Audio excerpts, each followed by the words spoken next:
welcome back to my channel. My name is Teresa if you're new here, and I like to share a lot about beauty, hair, mindset, all of the things, motherhood. Today I wanted to talk about a topic that is very near and dear to my heart. I am a big advocate for mental health and mindset. I truly believe that if you are not well in here, it is going to project in every other area of your life. And so if you're not taking care of your internal self as well as your physical health and every other thing that goes along with it, it's not going to align. It's going to just feel messy. Your internal thoughts, your internal being is going to project in every other area of your life. So when it comes to mental health and therapy, I feel like it is not talked about or normalized enough. I feel like there is so much negative things going around about that, but I just want this to be a safe space where we can talk about those things, and I want to give you guys my honest experience. I am a firm believer in therapy. I feel like it is just the matter of the beginning stages is what makes it the hardest. And I'm gonna give you guys a quick backstory and just my whole personal experience, but also answer some questions that have been asked throughout the years, because I did therapy as a child, and then I also did therapy for the last 3 years. So I did it during the duration of my second pregnancy, part of my first, and pretty much throughout postpartum, which if you're a new mom listening to this, please, it's the best thing that you could do for yourself postpartum, because not only do you go through physical changes, you go through a lot of mental changes. But let's take it back real quick. I might have a few interruptions because I am doing this very casually and with my daughters in the same room, so bear with me. When I was younger, I remember my mom putting me in therapy very early on when my parents split up. And as a child, it's really just hands-on play, and you can have conversations, and it's just very to me it felt like it was child-led. Now, could I say if it really worked or not? I don't know. Maybe it did, maybe it didn't. What did I really know at that age? I was just looking for love, safety, confirmation, trying to make understanding of what was going on in my world at that time. But as I went into my middle school and high school years, I'd be like, no, therapy doesn't work. Talking it out, that's what is that really gonna do, right? I developed that mindset because that's what the people around me were saying. Even some adults that I looked up to was even saying that. So that became my norm, and I thought that that's exactly what it was. I thought therapy just genuinely didn't work. Boy, was I wrong. But so went through all that, and I used to just sweep things under the rug. Throughout high school, I feel like I definitely experienced anxiety, but I didn't know exactly what it was or what that looked like. I knew people who had anxiety, but I didn't talk too much about it because it wasn't brought up to me. It wasn't just something that I was really thinking about. I was like, oh yeah, I experienced that. I was a kid. I didn't care, or I didn't know that I needed to care. But the weird thing is that my mom always talked to me about depression, and she was always like, you can tell me if you need something, or if we need to go to the doctors or whatever. She was very open about that because depression does run in our family. But I never felt like I had depression to the point where it was debilitating. I've experienced very low lows growing up, especially in high school, but not to the point where I feel like I needed to seek medical help. And I also didn't know what anxiety looked like. So that was a whole other thing. Talked about depression, but not too much anxiety. So I'm going through the emotions, I graduated high school, started college, and when I think I was 21 already, and it was maybe pushing 22. Mom brain literally fries your memory, but I found out I was pregnant with my first daughter, Aria, in 2021, so right after the pandemic, and I started feeling this uncontrollable amount of anxiety. it was like heavy on my chest. It was hard for me to breathe, and like it was almost like a panic attack, and I would just get randomly sad. Mind you, I was experiencing all of this before I found out I was pregnant. Then when I found out I was pregnant, I was like, oh no, if this is what anxiety is looking like, because I would Google my symptoms and it'd be like anxiety or, you know, some crazy stuff that you're dying.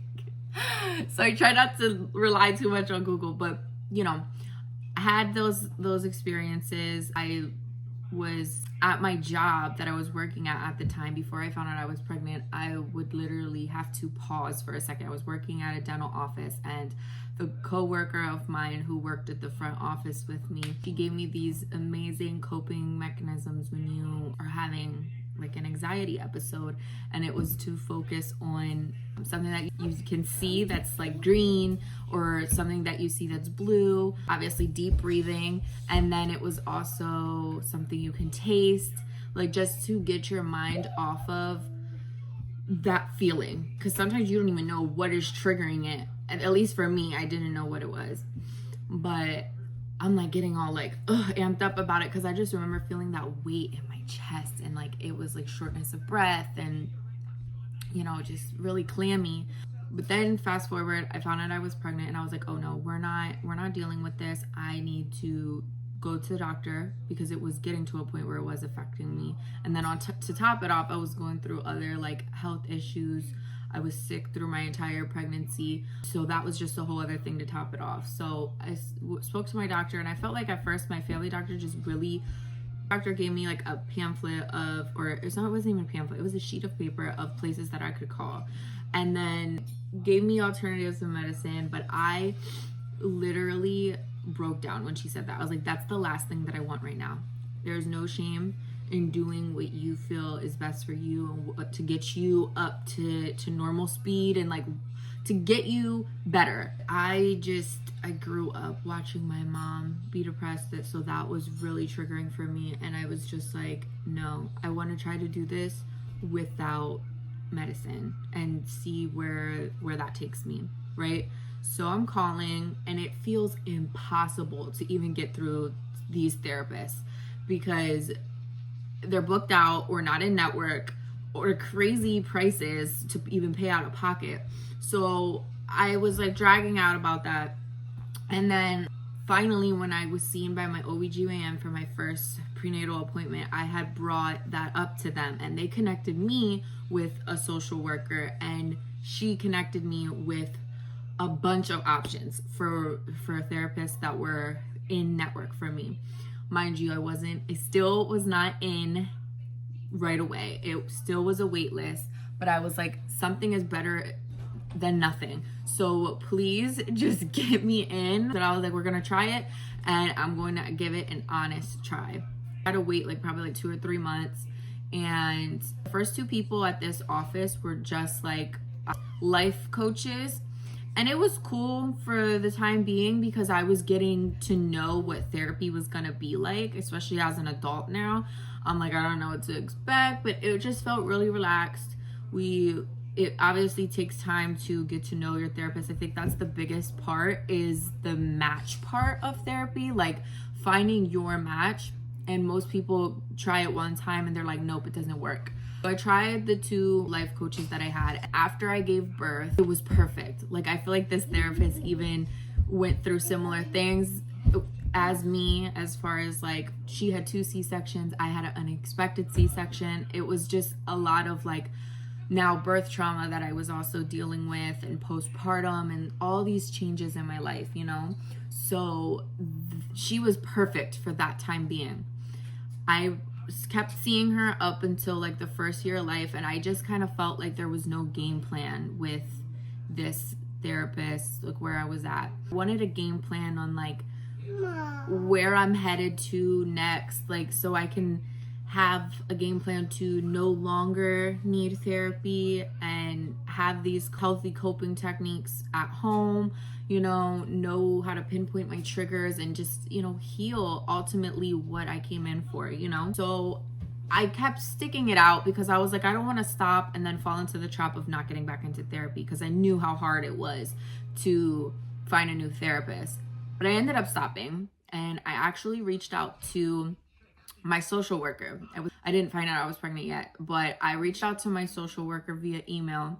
I wasn't even sure she was gonna be able to help me, but she definitely did. And she pointed me into direction to another place. And there was still a wait list, so I didn't bother. Fast forward, I was still like dragging my feet waiting. Then I found out I was pregnant with my youngest. She is laying here on my lap. Okay, so as I'm pregnant my second, I ended up seeing her. She actually connected me with a therapist that specializes in women's health. And so that meant that there was going to be a nice game plan to help you move forward with therapy. You get evaluated by a psychiatrist, and then you have that option if you need it or not, like the medicine. I felt like the psychiatrist was pushing it on me, and I was like, still no, we're not doing this. I feel better with doing what I'm doing. And he was still trying to convince me otherwise, and I was just like, no, you can keep it. Again, there's nothing wrong with doing that, but this was just something that I was very adamant about, getting to the root cause. And that, I feel like, is the biggest thing for me.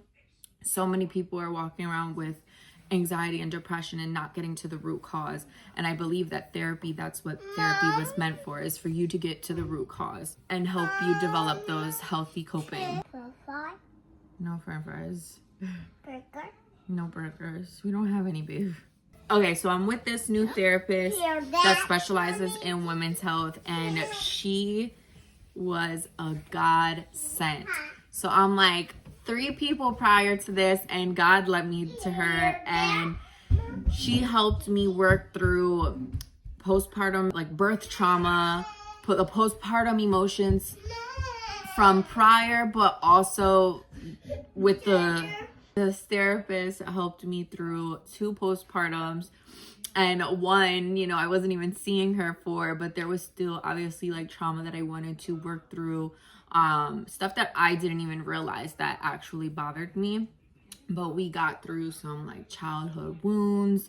We just worked through so much that I'm like, and I'm a type of person that wants to know why. I want to know why the brain is like this, and I want to know why I'm thinking like that. And there's just, I like to get down to the nitty gritty. It just helps me understand better on why I think the way that I think, or why I feel the way that I feel. And it also helps me understand things better for my kids' point of view. Also helps me be a better mom, and that is one of the biggest things that I wanted to go into therapy for. Like, this isn't any longer about just me, and I'm responsible for a whole other human now, so I need to make sure I'm taken care of so that I can show up as my best for my babies. And I also want them to be comfortable to talk about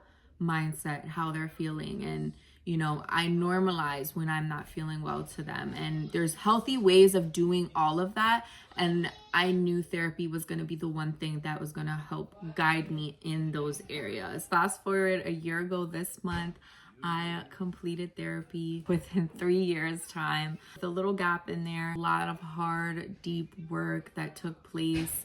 And hard, deep work that took place just while also caring for my daughters. I did virtual postpartum after my second, and then I did virtual and in-house office visits the first time around with my oldest. And then I went to a few in-person visits after I had my second, but adapting from 1 kid to 2 kids was actually harder for me. So there was a lot of pivoting and adapting, and the phone visits were just a godsend because I could literally be on the phone with her. It was a face call, and I would be in my bed, or sometimes I was up in my desk, and stuff would be going around in the house, and I was literally here trying to do deep work while chasing my kids.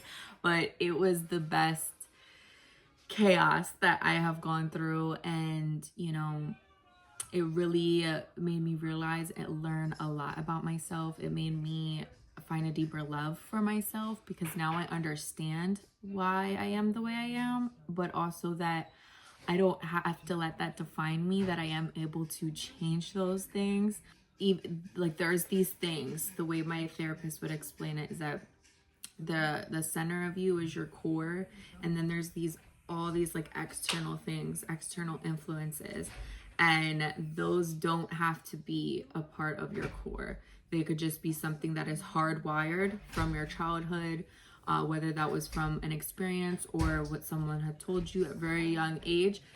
That does not have to be your core self, because it's not. It's just something that's really sticking with you. But we could go in a bunch of great detail on those things, but I truly and firmly believe that therapy had changed my life, and I am a firm believer that it will work for you too if you give it a hard chance.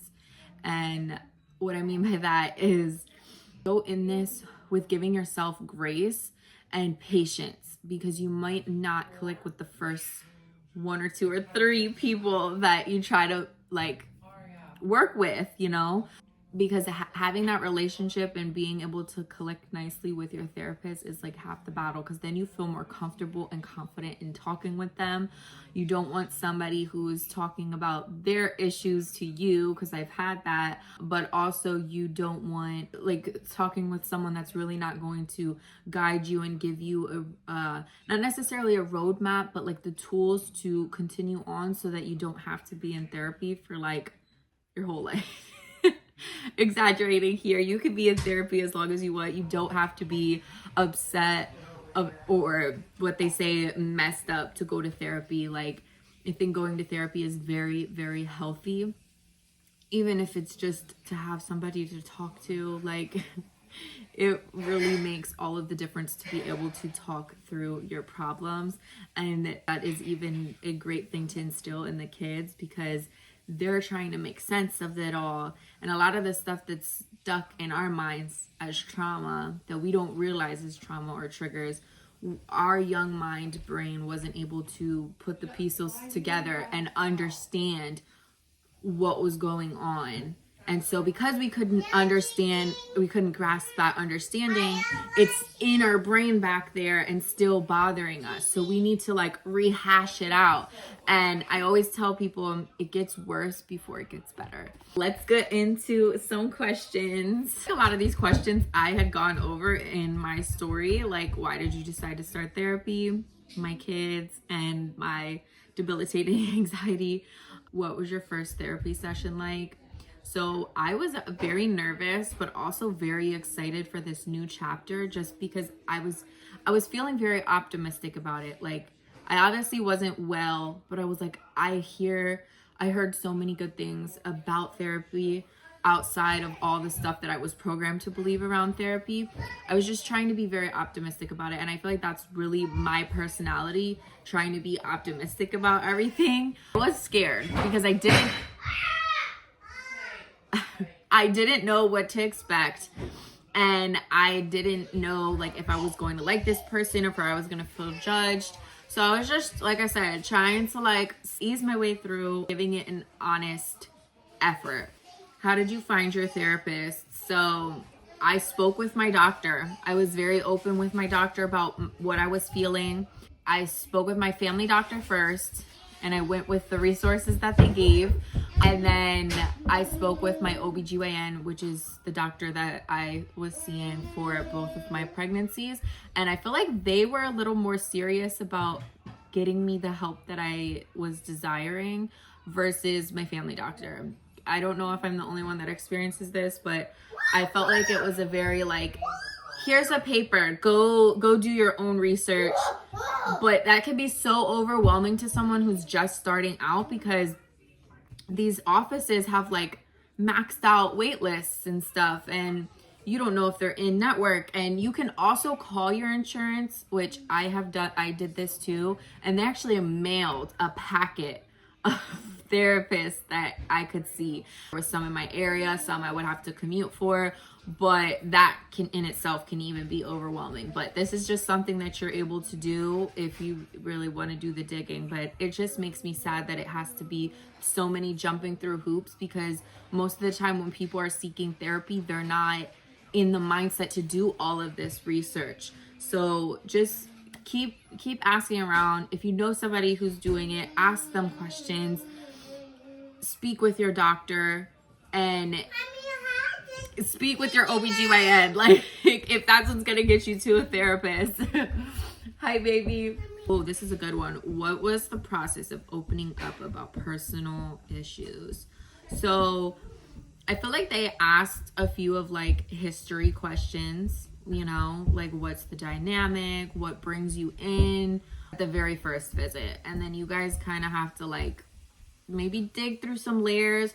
And I felt like they were very, like, they were handing me the lead, like what I wanted to work on in the office and talk about that day. So it didn't have to be the same thing every single visit. It could even be something that was totally off the childhood trauma. It could have been something that happened that week that's like really stressing you out. They're gonna ask you some deep questions sometimes, and it may hurt, which, like I said, it gets worse before it gets better. And when you can get to those wounds that you haven't addressed, you will feel so much like lighter and free, because you're like, oh my gosh, this is what's been triggering me all this time and holding me back. Now I don't have to let that hold me back anymore, because now I've learned to accept it and understand what it was that was bothering me so much and why. Challenges that I faced in therapy. I feel like the biggest challenges were having to really dive deep into childhood things, like, and doing some reflecting. And I'm always the type of person to think like, was it me? Like, am I the problem?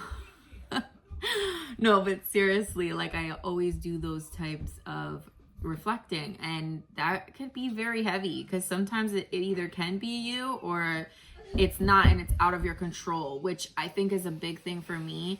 Having to surrender control, not only in motherhood has that been really hard for me, but just in life, to surrender that control is very humbling and hard, just because I have that urgency to always have everything in control, when in reality, you're not going to have everything in control. You can only control what you can control. And my therapist used this analogy, like removing the bricks in my book bag, like stuff that I don't have to worry about, remove a brick. And that's what we did throughout therapy, was removing those bricks so that I wasn't carrying so much of a load that wasn't meant for me to carry in the first place. Getting so deep. But yeah, that was my challenging part of therapy. I went to therapy for about 3 years, and it was honestly just the best thing that I did for myself and my mental health. Like, I'm not the same person that I was before. I'm just so proud of the growth. It didn't happen overnight, I'll tell you that. There was a lot of nights of just tears. Like, there was even some appointments that I didn't leave happy. Like, I felt either worse or I felt sad, just low energy. And that's normal. That is normal, because that's your brain processing all of this information. But just, if you continue to stick with it, it really does help. What has therapy taught you about yourself and life in general? The biggest thing, not everything is in your control, and other people's actions towards you or other people's opinions towards you is not meant for you to, like, you can't control that, and it's not your weight to carry. And for me, on a deeper level too, because I did a lot of inner child work, is that as a child, like, thinking back to myself, my biggest breakthrough was that I could like hug myself and be like, you developed some of these coping mechanisms because you were carrying weight that wasn't meant for you to be like carrying in the first place, and that you are not defined by other people's opinions, and you are not defined by other people's judgment. That has everything to do with them and nothing to do with you.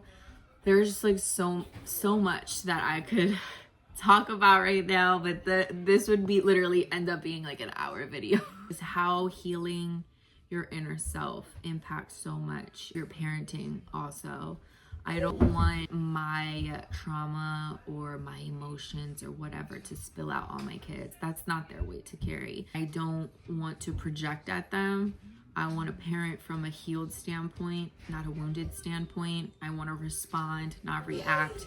I want to lead by example. And that's just one of my biggest drivers through it all, because although I'm done with therapy, I'm still doing inner work. You know, life is still going on, and I'm still learning to go through the emotions of everything. And it's just beautiful now, because although life still throws its curveballs, I'm like, okay, how am I going to handle this one? Like, what do I need to pull out today to help me feel better? And I'm going to end it with a few healthy things that I have learned in therapy to help me with my anxiety. And my biggest thing is journaling. Journaling, oh my gosh. So I actually started journaling over the pandemic. So it's been like 5-ish, 6-ish years of journaling. I think it maybe might have been before the pandemic, but either way, journaling has just been, it's so like, you just like brain dump. You let all your emotions out on a piece of paper. You don't have to talk to anybody, no judgment, nothing. And that was another thing. I had to learn not to judge myself. And so journaling has helped, and therapy has helped me not do that too much to myself and just give myself some grace. Journaling, deep breathing. Lord, deep breathing. Deep breathing is so good. Counting backwards from 10, and working out. Working out was like the best thing that I've did for myself. After I had my first daughter, my oldest, in 2021, I was consistent with working out postpartum. I've never been this consistent in working out before, but after having kids, it's like something just like switched in me, and I'm on like go mode, you know? I've always had that fire inside, but it's like the next level. Letting it out now. I'm sharing it with the world now and inspiring other people to do the same. So yeah, I was consistent with working out, and that helped with my anxiety so much. But after my second, I wasn't as consistent with working out as I wanted to be. And it's crazy how there was so much of a shift in my anxiety, and I'm like, I need to just get my body moving. It's impossible to be upset when you're like moving your body. I used to say like I'm sweating the toxins out, and if I was upset, like I would just do like a HIIT workout so that I just like released all that energy. Like I'm not embodying what I'm going through, you know? Like I may be experiencing it, but I'm not embodying this. Like, this isn't who I am. This is just a time of my life. Like, this is not my entire life. And every chapter is temporary. Everything in your life is temporary. I'm not going to let this impact me in a negative way. So yeah, that's my greatest message for you guys today. Last, and I feel like it is the most important, but I'll talk about this in later videos, building my relationship with God. That honestly, like, I can't believe that I'm so like, I shouldn't say late to the game, but I grew up in a Catholic household and church. I even went to Catholic school for 9 years of my life. I knew God, but not the way that I do now. And it has just been a beautiful thing to see him transform my life.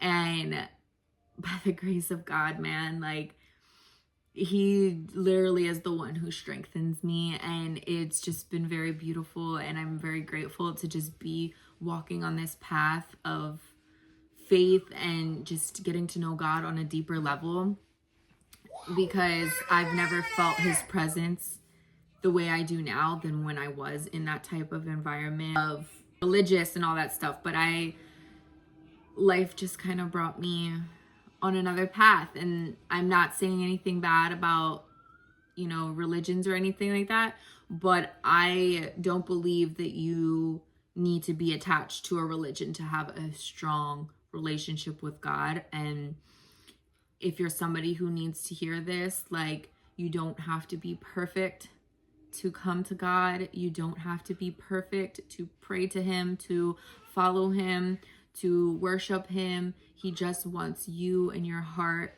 And if you just surrender everything to him, everything, all your worries, everything, like, God provides in such mysterious ways. He is so intentional with what he does for you, and he loves you so much.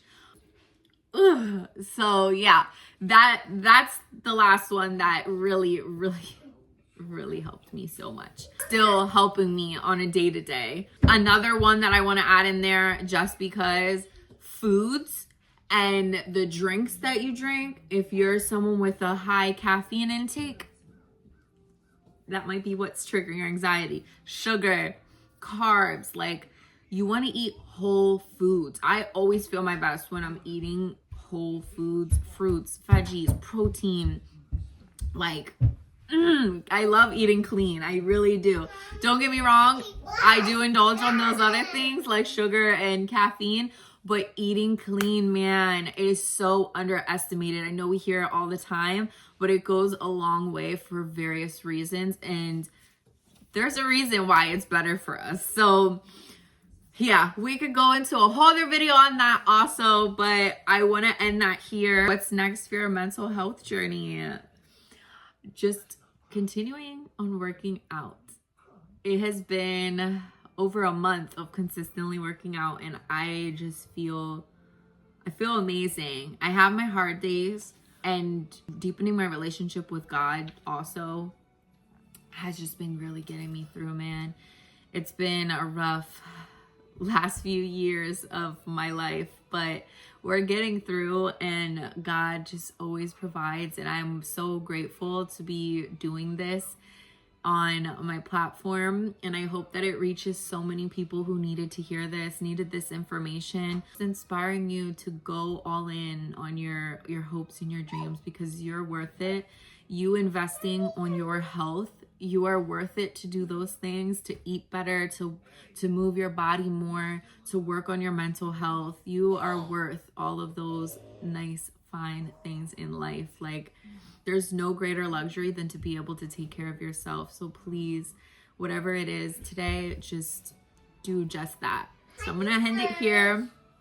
Don't forget to subscribe and like, and I will see you guys in my next video.